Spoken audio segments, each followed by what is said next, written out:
I don't think we should demonize anything with saturated fat because some of the healthiest foods contain saturated fat.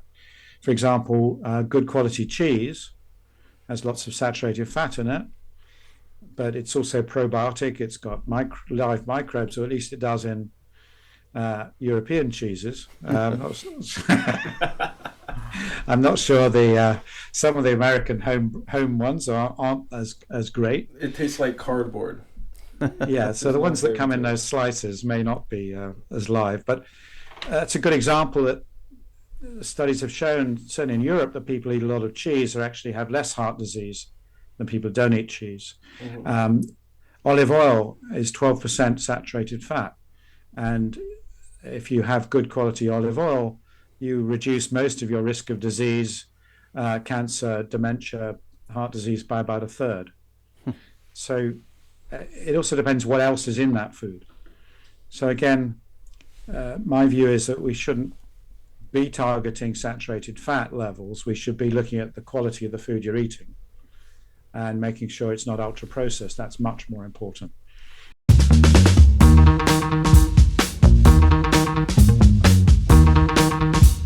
Let's talk about some of the foods. What are the central players in food that play into gut imbalance or gut health?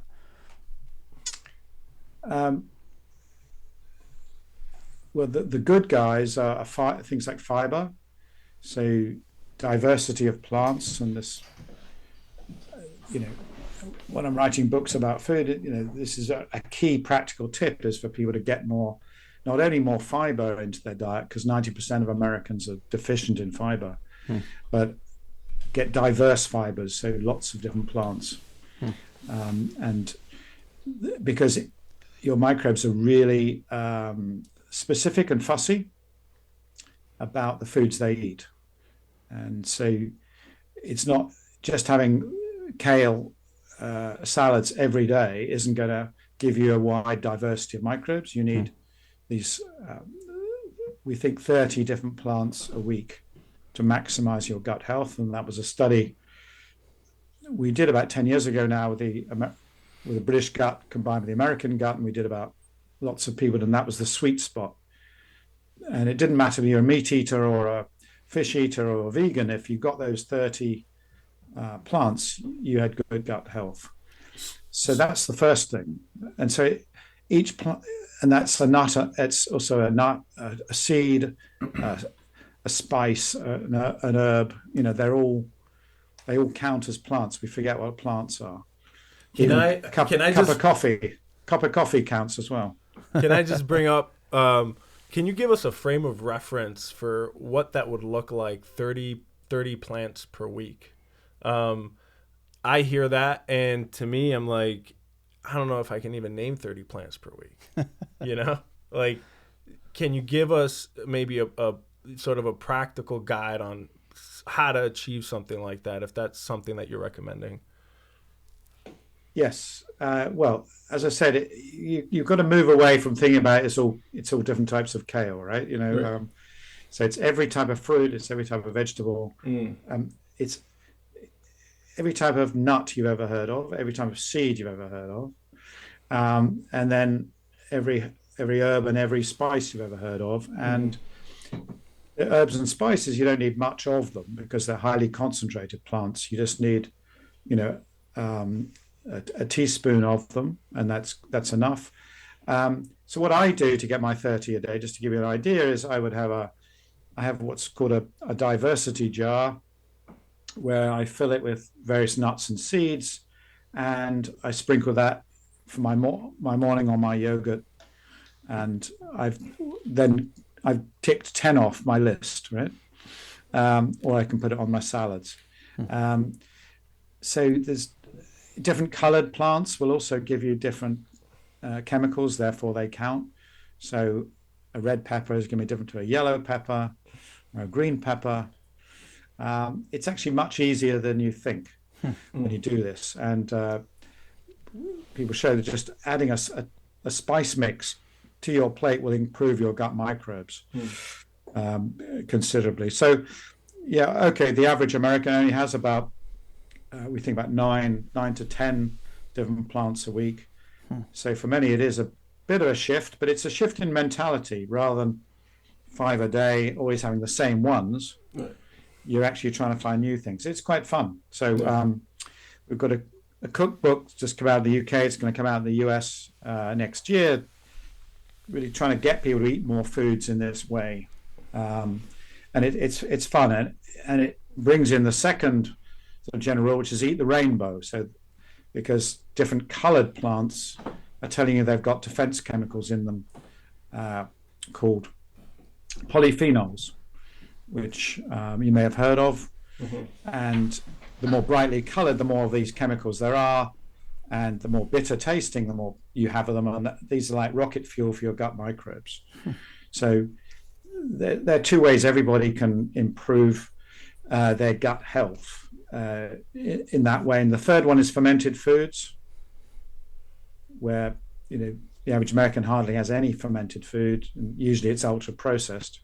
So getting 3 different portions of them, so going from yogurt, kefir, cheese, sauerkraut, kimchi, kombuchas, all these things that again have big effects on improving your gut microbiome, shifting your immune system as well, and then avoiding ultra processed foods.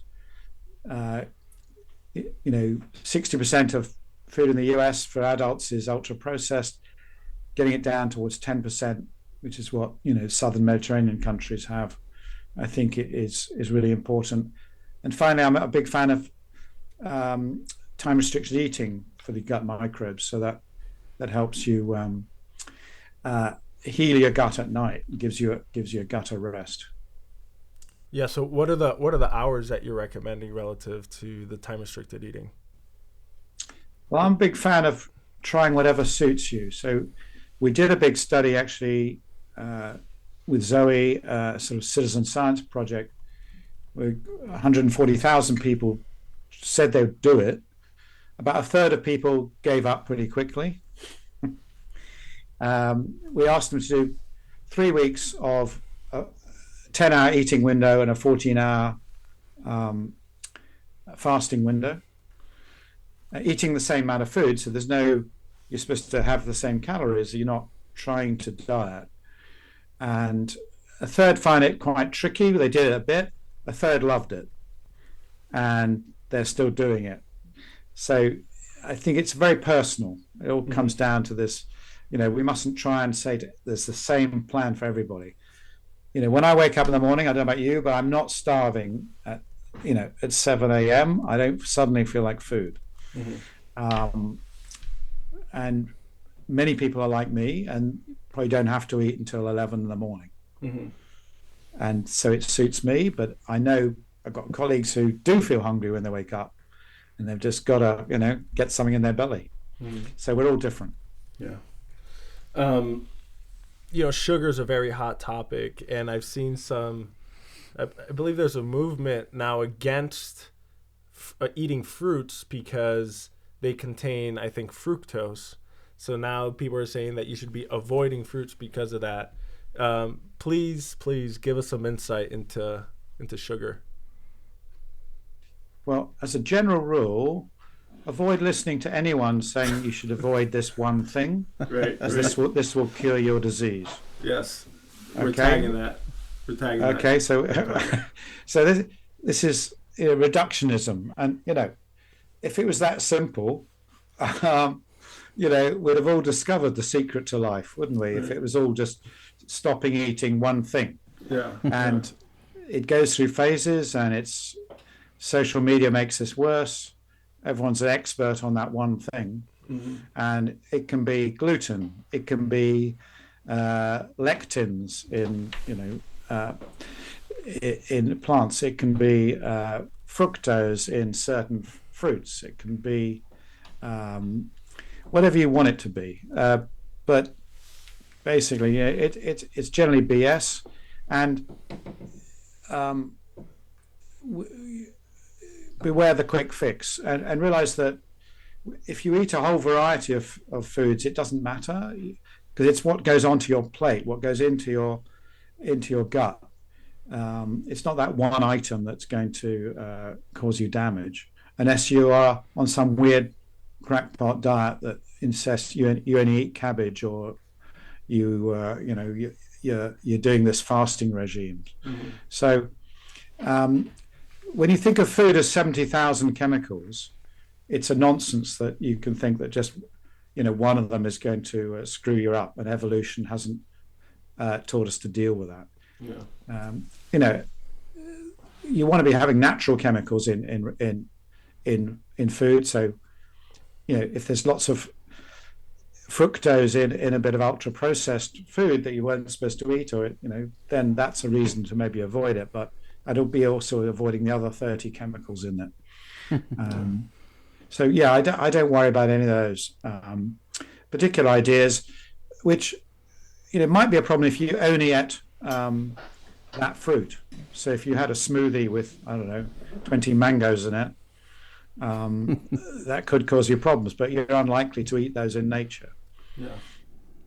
And in a similar vein, what about saturated fats?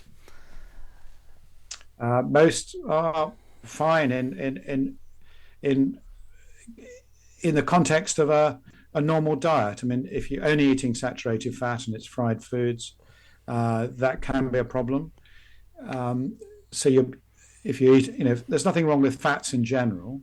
There are good fats and bad fats, but I don't think we should demonize anything with saturated fat, because some of the healthiest foods contain saturated fat. For example, good quality cheese has lots of saturated fat in it, but it's also probiotic. It's got live microbes, or at least it does in European cheeses. I'm not sure some of the American home ones aren't as great. It tastes like cardboard. Yeah, so the ones that come in those slices may not be as live, but that's a good example that studies have shown, certainly in Europe, that people who eat a lot of cheese actually have less heart disease than people who don't eat cheese. Mm-hmm.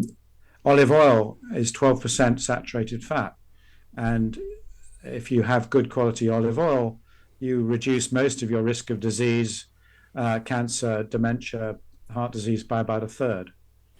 So it also depends what else is in that food. So again, my view is that we shouldn't be targeting saturated fat levels. We should be looking at the quality of the food you're eating and making sure it's not ultra processed. That's much more important. And if you have in general, Zoe, people do vary in their responses to fats. So if you do the Zoe test, we give everyone a standard cookie that has a high amount of fat in it, and we do a home blood test 3 hours later, which checks your triglyceride levels, which is a circulating blood fat level, which can vary tenfold in people. And so some people find it hard to eliminate fat from their diet, but most people can clear it pretty quickly, and so don't have any problems at all.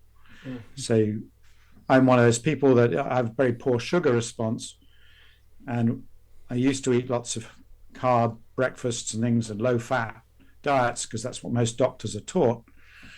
But I really, really thrived when I switched to having more of a high fat diet, and have a high fat, full fat yogurt in the morning, and lots of as much cheese as I can eat seems to suit me.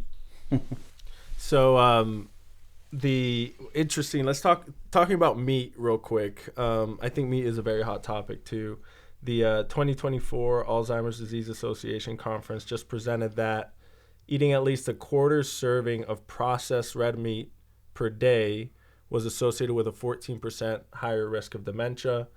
Interestingly, and it goes to your point about, don't eat or try to avoid things that are processed, they also looked at the risk of unprocessed meat, and there was no increased risk for unprocessed meat. So give us some insight into that if you could, and just into meat in general. Right, yeah, it's really interesting because after I got ill, I mean, the first thing I did was I said I'm going to go vegan for 6 weeks, Yeah. and I gave up because I was actually traveling in the US, and it's pretty hard to be a healthy vegan in the US. um, uh, and I also miss cheese, um, so I now have meat once or twice a month, and my reading of the literature is that a small amount of meat is perfectly healthy for you, and particularly, and you can have probably more than just once. You could have it probably several times a week, and it still be quite healthy for you if you pick good quality meat. If you're picking good stuff that isn't full of hormones and antibiotics, and it isn't highly processed. So there's no doubt that every study ever done has shown that processed meats are bad for you, every bit of your body, including your brain. Mm. We don't really know why, whether it's the contents themselves, the fats, or it's the chemicals that sort of stick it together. But we should be having much less of them. So, and that's definitely true. But no one's really shown that low amounts of high quality meat are bad for you. But my view is that all this nutritional science is always a problem, because it always comes down to, well, instead of what? It's not, you can't just have this stuff on its own, right? It's not like a tablet you take. Right. You don't just say, okay, I'm going to have a hot dog. But instead of, what would you eat if you didn't eat a hot dog? What would you eat if you didn't have a big steak? And if you didn't have a big steak every night, you'd probably be eating more vegetables and more plants. So you'd be getting more closer to your 30 plants a week. Your gut microbe would be better. So that's my view. Americans do eat a hell of a lot of meat, twice as much as the average European, and they could.